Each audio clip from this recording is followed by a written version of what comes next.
ایک رات اللہ کے نبی محمد صلی اللہ تعالیٰ علیہ وسلم جب مکی کی گلی سے گزر رہے تھے تو ایک گھر سے رونے کی آواز سنائی دی۔ آپ صلی اللہ تعالیٰ علیہ وسلم جب گھر کے اندر تشریف لے گئے تو دیکھا کہ ایک غلام حبشی جو رو رہا ہے اور چکی پیس رہا ہے۔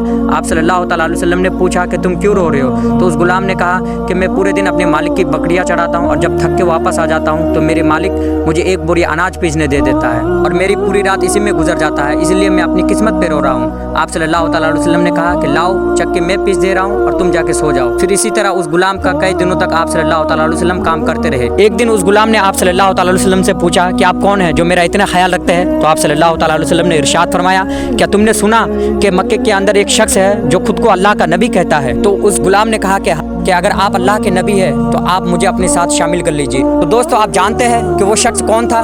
کوئی اور نہیں تھا بلکہ بلال حبشی رضی اللہ تعالیٰ عنہ تھا۔ وہ کون سا انسان ہے جس کو ایک لقمہ کھلانے سے اس انسان کے بیچ اور جہنم کے بیچ 70 سال کا فاصلہ پیدا ہو جاتا ہے؟ جی ہاں دوستو، آپ نے صحیح سنا۔ اللہ کے نبی محمد صلی اللہ تعالیٰ علیہ وسلم نے ارشاد فرمایا، اگر کوئی انسان کسی غریب انسان کو یا یتیم بچے کو ایک لقمہ کھلاتا ہے تو کھلانے والے انسان کے بیچ اور جہنم کے بیچ 70 سال کا فاصلہ پیدا ہو جاتا ہے۔ اس حدیث کو 10 مسلمان بھائیوں تک شیئر کریں اور کامنٹ میں سبحان اللہ ایک بار ضرور لکھیں۔